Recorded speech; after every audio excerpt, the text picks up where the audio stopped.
Have you ever made an offer to someone and everything went by the script? They had the means, they had the money to move forward with you, they were interested, and although everything seemed according to the plan, they still said no in the end and came up with all kind of excuses and reasons to pass to your offer. If yes, then in this video I'm gonna share with you the sales trick that has made me over $100,000 online and what are the biggest mistakes people do when selling their products and services online. If you don't know each other, my name is Razvan Chirodea and I'm the founder of Razvan Chirodea Academy, where we work with aspiring entrepreneurs to help them build a six-figure online business in 6 to 12 months and add an extra $10,000 to $15,000 per month to their income with affiliate marketing. If you're watching this video, it may be that you're also selling a service or a product online and you may have also encountered the following scenario. You talk to someone about your offer, about your program, they show interest, they want to find more about it, you chat with them or you hop on a Zoom call with them, you discuss about this, you share with them all the details, they tell you that they want to move forward with you, there's nothing that would stop them. A day later you follow up with them and instead of getting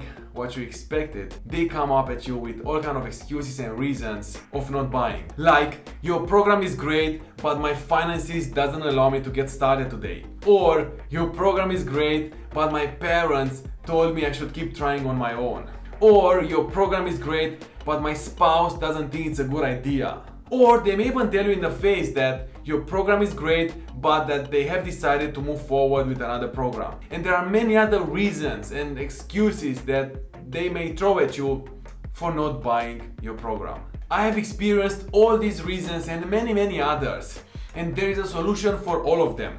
I had people tell me their reasons of not moving forward with me, and 20 minutes later they purchased a $5,000 package from me. And here is the secret. First, you need to expect no as an answer from your prospect. This shouldn't surprise you. It's normal. Only 3 out of 100 people are emotional buyers. They buy right away. The rest don't.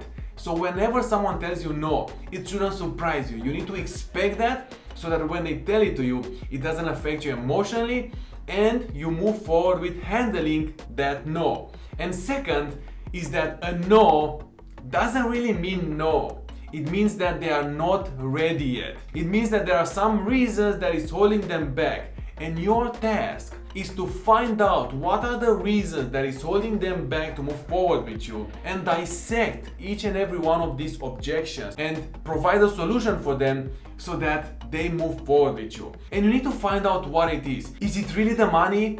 Or maybe it's a fear that they have. Or maybe it's a past experience that they had and you need to find out about it and handle that. Or maybe they don't trust you yet. You need to find out what is the main objection that they have, the main reason, and handle that and move forward to the next one. And then to the next one until there are no objections left. And this is how it works. There are 3 main reasons that people come up with for not purchasing, for not making a purchase decision. And the first one is they blame it on their circumstances. And this can be money, time, or other circumstances that they find up reasonable to come up with as an excuse for not purchasing. This is the first layer and is one of the main ones that come first in the sales process. And we know that the circumstances is never the real reason why someone doesn't make a purchase. It's about resourcefulness. If someone doesn't have the money, it's not a reason for not buying. And actually money is never the reason why people don't buy. If tomorrow comes out the latest and the newest smartphone and you truly want it, I bet you will come up with the money and stand up and sit in the line at 4 a.m. in the morning to be one of the first ones that get it, especially if it's a limited edition. So it's about being resourceful. And your task is to solve that, to handle that objection and move forward to the next one. And this circle right here, you need to treat it like an onion. There are 3 layers. The biggest one is the circumstances. Then the second one is people blame it on other people. Like my spouse or my parents, they don't agree with me, they don't think it's a good idea. Although their parents were never entrepreneurs and they have no idea about this. People give out their power and their decision onto either circumstances, other people, they don't own their decision. And then the third one is the self. When they say they need to think about it. They own the decision. They are the ones that are in power of deciding, but there's still something that is holding them back. They need to think about it And our task, whenever they come up with one of these reasons, we first need to identify on what layer do we find ourselves. If they come up with the circumstances, money or time, we know, alright, we still have 2 more layers we may need to handle until we get to the point and they are able to move forward with us. If they come up directly with, alright, sounds good, I need to think about it, we know that, alright, awesome, we are at the core, so we focus then on them. Please, this is a huge breakthrough for you if you will understand this. And once you identify where you find yourself with them, you need to go into the core to come to the third part where they own the decision. They are the ones in control, and your task is to help them decide. Your task is not to sell them, but to help them decide. And we never disagree with our prospects, never disagree. We need to find diplomatic ways to make them aware that what they are actually saying, money, time, spouse, parents, dog, or whatever reason, it's actually not aligned with what they want. And here I'm going to give you some examples. If they tell you that they don't have the money for it, in reality, this is the exact reason they need your program. For example, and this is a huge one, you can tell them, alright, I understand you, and I want to ask you something. Imagine that you need to come up with $20,000 by tomorrow for an emergency surgery. I bet you would come up with the money, you would find a way to come up with the money if there is an emergency surgery, right? And they would be like, right, yes. Then you tell them, yes, exactly. And you know why we do this? Because we people, we always tend to put other people in front of us. But the truth is that before we can take care of other people, we need to take care of ourselves. And that's why we gotta put us first in the beginning so that we can take care of other people later. Or if they say that my parents told me to keep trying on my own, you can ask them, alright, are your parents also entrepreneurs, or are they also running a business? No, they are having a 9-to-5 job, a normal job. Alright, no, you can't tell them then at that point that you want to be an entrepreneur, you want to run a business, but you are taking advices from your parents that never had a business and they had a job their whole life. You can't say that to them. It's too aggressive and it's not gonna make them open up. So you need to do storytelling. You can say something like, alright, yes, I understand. I remember of something similar actually in my own personal experience. Of course, if you experience this, in my own personal experience when I was talking to my parents, taking advices from them about business and about relationships, and I realized that my parents are giving me advice about relationships although they are divorced, or they were giving me advice about money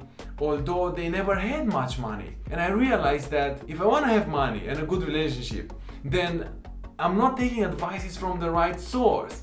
Because if I want to know about diamonds, I gotta go at the jewel and ask him about diamonds, not at the baker. This is how you can help them picture the image, and then you can say, so you just told me that you want to make $100,000 in the next 12 months. Do you think your parents would be disappointed if you would come back home 10 months from now with $100,000 in your bank account? You end up this storytelling with a question, and then there you go back with the conversation. There you see what they say, and then you handle that objection as well and move to the next one until there's nothing left. Or if they say, my spouse doesn't think it's a good idea, you say, alright, let me ask you this. Does your spouse know that you are actually struggling in your online business? No, they don't know.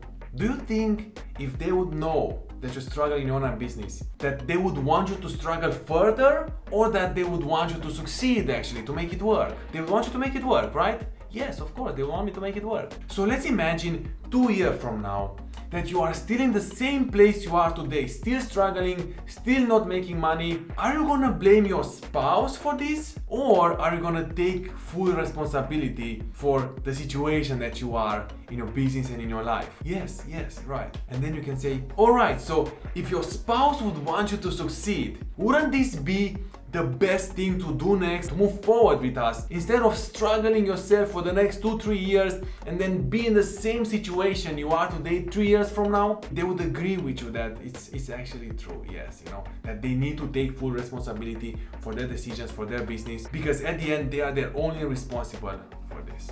And there are many other examples that we could go through right now, but you get the idea, right? And we gotta come to a point where we have them agree with us. And there is a solution and a counter for everything that they say. And remember that your task as a salesperson is not to sell them a product or a service, but is to help them take a decision and have them own it, either if it's for you or not for you. As long as you helped your prospect take a decision, you did your job as a salesperson. And if you want to get a full list with all the objections that you could ever encounter and learn how to handle every single one of them, drop #list in the comments and I'll send you the details. Also, like this video, hit subscribe, and let me know in the comments what is the most common objection that you get in your business and how do you handle it.